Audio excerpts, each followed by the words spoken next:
Place à notre invité au cœur de l'info. Nous avons souhaité revenir sur la répression violente qui s'est déroulée au Kenya, dans la capitale. 16 personnes ont perdu la vie mercredi. Il y a eu des centaines de blessés à Nairobi, mais aussi ailleurs dans le pays.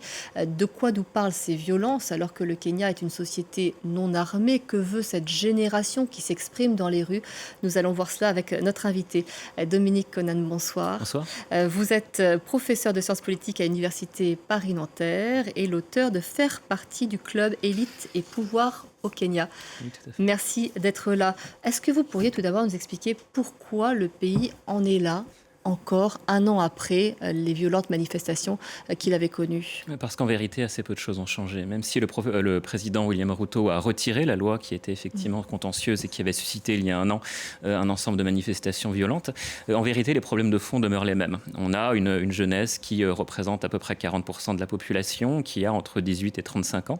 Une jeunesse qui est précaire, qui voit peu de débouchés à son désarroi.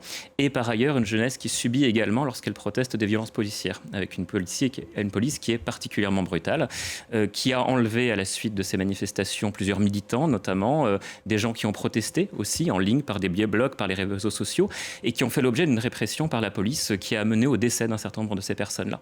Et en vérité, eh bien, il n'y a eu ni justice, en vérité, à l'égard des violences policières, ni d'ailleurs de débouchés politiques, sociaux pour cette jeunesse qui demeure dans le désarroi. On en est là encore avec ce bilan, pour revenir sur ce bilan, 16 morts mercredi, une soixantaine de personnes qui ont été tuées il y a un an, parce qu'on a une police, vous parlez des violences policières, qui tire à balles réelles sur ces manifestants qui arrivent les mains nues pour manifester. Tout à fait. Alors, la police kenyane a une histoire de violence d'assez longue durée, en vérité, depuis la période coloniale. Il y a eu, en fait, une histoire de mouvements sociaux assez longue au Kenya. Dès les années 90, la police tire déjà sur les protestataires aussi, avec des émeutes, d'ailleurs, que les manifestants kenyans ont commémoré, puisque c'était le 7 juillet 1990, véritablement les premières émeutes pour la démocratie au Kenya, où la police faisait déjà une vingtaine de morts en tirant sur la foule.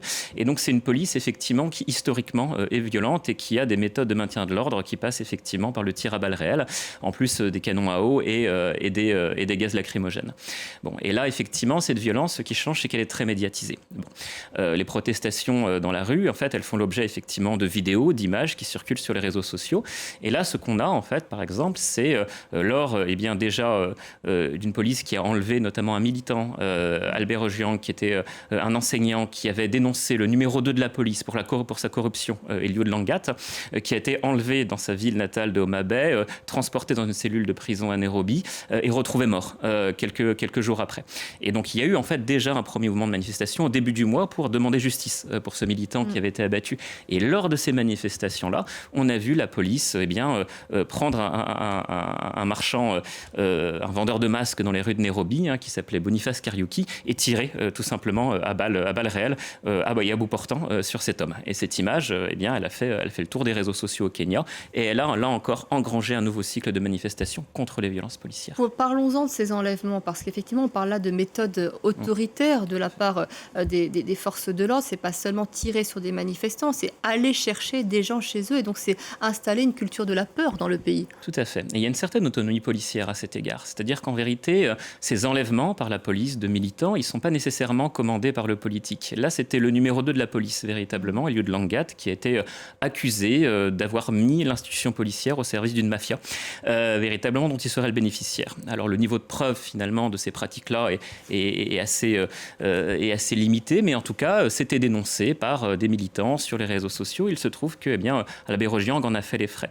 Bon, mais c'est pas non plus des pratiques qui sont nouvelles. Là encore, la police kenyane, elle a une tradition effectivement d'enlèvement des militants, une tradition aussi effectivement de répression très brutale des mouvements dans les rues, une tradition aussi effectivement d'exécution extrajudiciaire. Pour vous donner une idée, l'année dernière, la Kenya Human Rights Commission, donc la commission des droits de l'homme du Kenya, qui est un organisme indépendant, a recensé 160 disparitions, rien que pour l'année 2024, disparitions ou meurtres, exécutions extrajudiciaires qui se seraient déroulées dans les commissariats du pays.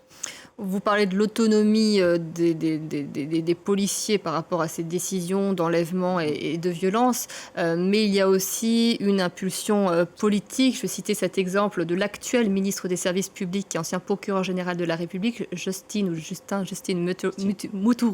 Muturi, qui a dénoncé l'enlèvement de son propre fils, indiquant que l'État était concerné. Finalement, il a été relâché. On ne sait pas s'il va rester au pouvoir très longtemps. On a du mal à y croire, en fait. Ça semble digne d'une séquence cinématographique. Oui, alors ça montre deux choses. Effectivement, Leslie Muturi, le fils donc du ministre, alors ancien ministre, parce qu'en vérité, il a été démissionné par le pouvoir au mois de mars, effectivement, a dénoncé l'enlèvement de son fils. Et en même temps, il est resté effectivement au pouvoir. Il n'a pas démissionné de lui-même, c'est plutôt William Ruto qui l'a démis de ses fonctions. Ce qui vous montre aussi le clivage qu'il y a entre une partie de la jeunesse, y compris une jeunesse bien née, et ses parents. Et c'est ça qui est intéressant également, quoi. C'est-à-dire qu'il y a vraiment une conscience, semble-t-il, générationnelle. C'est pas pour rien qu'on parle des émeutes dans le pays comme les émeutes de la génération Z, la génération née dans les années 2000, qui prend conscience en vérité du gouffre qui la sépare de ses aînés. Et donc, qui veulent-ils porter au pouvoir? Est-ce qu'ils ont une idée? Est-ce que c'est un mouvement qui est organisé? Est-ce que c'est simplement, enfin, si je puis dire, de la contestation? Ou est-ce qu'il y a l'idée de porter au pouvoir quelqu'un qui incarnerait ce qu'ils veulent vivre? Alors il y a plusieurs questions distinctes, c'est-à-dire que c'est un mouvement qui est organisé, effectivement, même s'il ne porte pas de leader véritablement. La jeunesse, elle est organisée par différents moyens. Elle est organisée par des centres sociaux dans les bidonvilles, par exemple, dans les campagnes, par les associations, par exemple, de transporteurs. Elle est organisée, évidemment, dans les universités ou dans les écoles, par les associations d'étudiants ou tout simplement par la sociabilité ordinaire des cités universitaires. Donc c'est une jeunesse qui se voit, qui se parle, et puis elle est organisée aussi par les réseaux sociaux. TikTok, Instagram, bien entendu, X ont été en fait des réseaux sociaux qui ont été importants pour la mobilisation de cette jeunesse. Pour autant, en vérité, elle ne se reconnaît pas du tout dans la classe politique, ce qui explique le degré de violence aussi des manifestations. Pourquoi? Parce que pour être député à l'Assemblée nationale kenyane, il faut en vérité être riche. On estime à peu près que pour être élu, parce qu'il faut distribuer de l'argent à ses électeurs potentiels pour être élu, il faut dépenser à peu près 200 à 250 000 euros. Ce qui, en fait, ouvre les carrières politiques à des gens véritablement qui sont assez riches. Bon. Et donc, ça exclut, effectivement, les plus jeunes de ces carrières politiques qui n'ont pas de débouchés. Alors bien entendu, elles idéalisent certains personnages, cette jeunesse qui manifeste, par exemple, l'ancien chef de la Cour suprême, par exemple, David Maraga, qui notamment est connu pour avoir, notamment en 2017, invalidé les résultats de l'élection présidentielle et ainsi montré finalement le pouvoir des normes démocratiques, de la justice, pour bloquer les excès du pouvoir politique. Et elles font de cet homme qui a rejoint les manifestations, qui manifestait mercredi hier, en dépit de ses 72 ans, il me semble, a rejoint ces manifestations pour montrer la solidarité de la justice, en tout cas, de certains corps professionnels au Kenya avec cette jeunesse en révolte. On entend cette colère qui gronde, mais imaginons que le président soit démis de ses fonctions. William Ruto, il n'en demeure pas moins que le pays est dans une situation économique absolument catastrophique. Comment en est-il arrivé là? Et peut-on imaginer une issue, une capacité de résorber cette dette monumentale? Tout à fait. On a des conditions structurelles, effectivement, qui en quelque sorte déterminent ce qui se joue au Kenya et ce qui dessine en vérité une impasse politique. Parce qu'effectivement, William Ruto est en quelque sorte limité, contraint par une situation qui est une situation d'endettement à plusieurs niveaux. C'est 80 milliards de dollars environ, la dette du Kenya. D'endettement parce que, déjà à court terme, en 2021, le pays a contracté auprès du Fonds monétaire international un emprunt très conséquent et un emprunt qui était conditionné à des réformes structurelles, dont la loi de 2024 était en quelque sorte le produit. Et il y a aussi un endettement de plus long terme, d'une dizaine d'années environ, qui a été contracté notamment auprès de la Chine, pour tout ce qui a eu trait à des développements infrastructurels du pays. Le pays a connu véritablement des transformations en termes d'infrastructures très profondes ces 10, 15, 20 dernières années, avec notamment une voie ferrée qui traverse désormais le pays, de Mombasa à Nairobi. Alors, c'était sur le chemin d'une ancienne voie ferrée coloniale en désuétude, mais désormais, on a une voie relativement rapide pour aller entre Mombasa et Nairobi, des investissements pour reconstruire les routes également. Mais il se trouve que pour permettre ces investissements importants, cruciaux pour le pays s'est très largement, très lourdement endetté. Et aujourd'hui, le Fonds monétaire international en particulier demande des comptes dans un pays où finalement il y a assez peu de ressources pour rembourser cette dette considérable.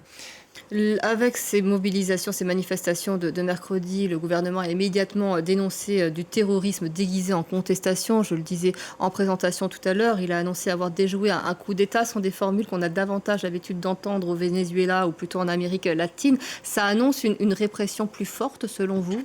au moins aussi forte. Je pense qu'elle est déjà extrêmement brutale, cette répression, mais ça veut dire effectivement que William Ruto pense qu'il n'a pas d'autre choix en vérité pour rester au pouvoir que de demander à la police d'avoir la main lourde. Ça veut dire en vérité qu'il n'a pas de mesures politiques ou sociales à proposer en réponse à la colère de cette jeunesse. Même si en fait il peut montrer qu'il l'écoute. Il a notamment, je parlais d'Albert Ojang, donc en fait cet homme qui a été, il avait une trentaine d'années, qui a été enlevé puis assassiné par la police, alors qu'il a été battu dans sa cellule, mais on ne sait pas exactement dans quelles circonstances. Bon, il a téléphoné à son père, par exemple, il a mis en scène cet échange. Il a dit également que l'État verserait une compensation à la famille de ce blogueur qui a été tué. Donc il y a quand même un échange qui est en quelque sorte mis en scène pour montrer que William Ruto, en quelque sorte, écoute cette jeunesse, mais en vérité, sur le fond, sur les structures profondes de la colère de la jeunesse, il se trouve effectivement que la réponse promet d'être d'abord policière, sinon même militaire d'ailleurs. Et quels sont les garde-fous? C'est cette société civile et cette jeunesse qui se mobilise? Est-ce qu'il y en a d'autres? Il y a au Kenya en fait deux forces véritablement de modération du pouvoir politique à intensité variable. Ce sont les églises, ce sont aussi le milieu des juristes. Je parlais de la Kenya Human Rights Commission tout à l'heure. C'est d'abord une association, une ONG qui est animée par des juristes kenyans. La Law Society of Kenya, le monde des avocats est mobilisé assez généralement en faveur de la jeunesse. Les magistrats également autour de la Cour suprême, qui ont été en fait ces 10 dernières années un frein au pouvoir politique et à sa voracité, sont véritablement aussi des institutions de régulation. Et puis les églises également, qui jouent dans la vie politique kenyane un rôle absolument crucial, qui aussi ont un rôle d'intermédiation véritablement entre le pouvoir politique et la société. On fait campagne en général quand on est politicien en allant faire campagne dans les églises, et à l'inverse, la grande majorité des jeunes qui manifestent aujourd'hui sont membres d'une église, alors plutôt évangélique, et on a là en fait une scission entre les églises traditionnelles, protestantes, catholiques, et les évangéliques dans laquelle se reconnaît une majorité de cette jeunesse, et on peut penser effectivement que si la situation s'apaise, ce sera par le truchement de ces institutions. Dominique Conan, je vous remercie beaucoup de nous avoir apporté cet éclairage passionnant sur ce qui se déroule en ce moment au Kenya, ce que nous suivrons évidemment sur notre antenne, notamment dans le Journal de l'Afrique. Merci infiniment.